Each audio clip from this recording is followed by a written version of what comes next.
بندروں کا پیچھا کرتے کرتے ہم گھنے جنگل میں داخل ہو گئے۔ بندر درختوں کی شاخوں سے لٹکتے ایک درخت سے دوسرے درخت پر چھلانگیں لگاتے بھاگ رہے تھے اور ہم ان کے پیچھے بھاگ رہے تھے۔ بندروں کی شرارتوں کے بارے میں سنا تھا، واقعی آج بندروں نے ہمارے ساتھ شرارت کر دی تھی۔ میں نے چڑیا گھر کے لیے وہاں کے افسران سے بندر پکڑنے کا معاہدہ کیا تھا۔ میں نے اس مہم میں اپنے دوستوں کو بھی شامل کر لیا تاکہ دوستوں کے ساتھ پکنک بھی ہو جائے اور بندر پکڑ کر کچھ رقم بھی کما لیں۔ جنگل میں ہم نے بندروں کا ٹھکانہ ڈھونڈا اور وہاں بندروں کی پسند کی کھانے کی چیزیں پھیلا دیں، پھر جال اور پھندے لگا کر جھاڑیوں سے چھپا دیے۔ ہمیں وہاں دیکھ کر بندر بھاگ گئے۔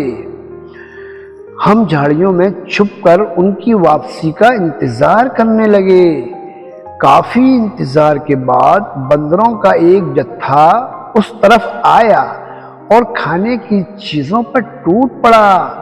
دیکھتے ہی دیکھتے وہ سب کچھ کھا گئے، اور جب ہم نے انہیں ہانک کر جال کی طرف لے جانا چاہا تو وہ جال اور پھندے ہی اٹھا کر بھاگ نکلے۔ بندروں کا پیچھا کرتے ہوئے ہم جنگل کے اس حصے میں داخل ہو گئے جہاں اندھیرا چھایا ہوا تھا۔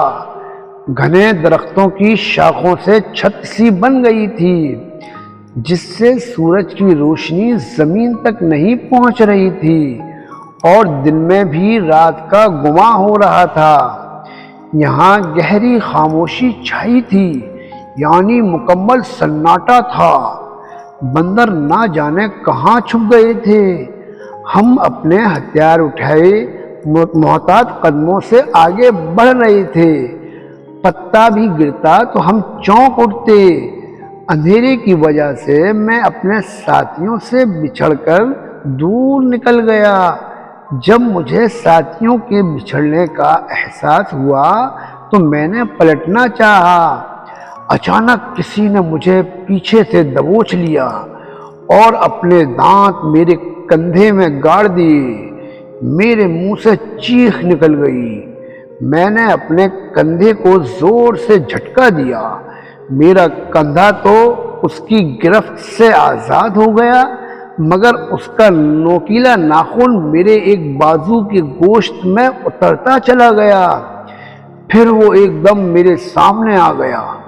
وہ ایک جنگلی تھا، بڑے ہوئے بال، نوکیلے ناخن، آنکھوں میں وحشت، جسم پر صرف ایک لنگوٹی پہنے ہوئے تھا۔ وہ پھر مجھ پر جھپٹا، مگر میں پھرتی سے جھکائی دے کر بچ گیا اور 2 قدم پیچھے ہٹ کر تیز سیٹی بجائی۔ جواب میں میرے ساتھیوں نے بھی سیٹی بجائی، جس کا مطلب تھا گھبراؤ نہیں، ہم آ رہے ہیں۔ یہ ہمارا آپس کا خفیہ اشارہ تھا، یعنی کوڈ ورڈ تھا۔ اس دوران موقع پا کر اس جنگلی نے پھر مجھے دبوچ لیا۔ کم عمر ہونے کے باوجود وہ پھرتیلا اور طاقتور تھا۔ اتنے میں میرے ساتھی بھی وہاں آ پہنچے۔ مجھے ایک جنگلی سے گتھم گتھا دیکھ کر انہوں نے بندوقیں تان لیں۔ گولی مت چلانا، میں نے چلا کر کہا۔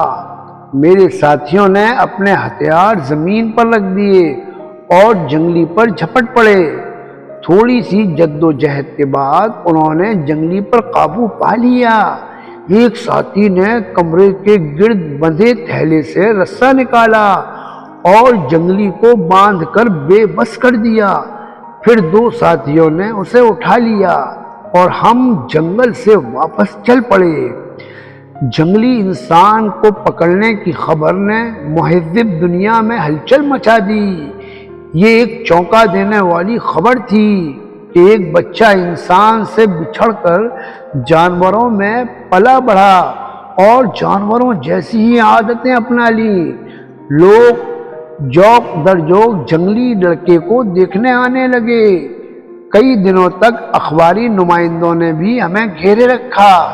یہ سلسلہ تھما تو جنگلی کی تربیت شروع کر دی۔ اس سلسلے میں ایک ڈاکٹر اور ایک ماہر نفسیات کی مدد بھی لی گئی۔ اس جنگلی کو مہذب بنانے کے لیے بڑی محنت کرنا پڑی۔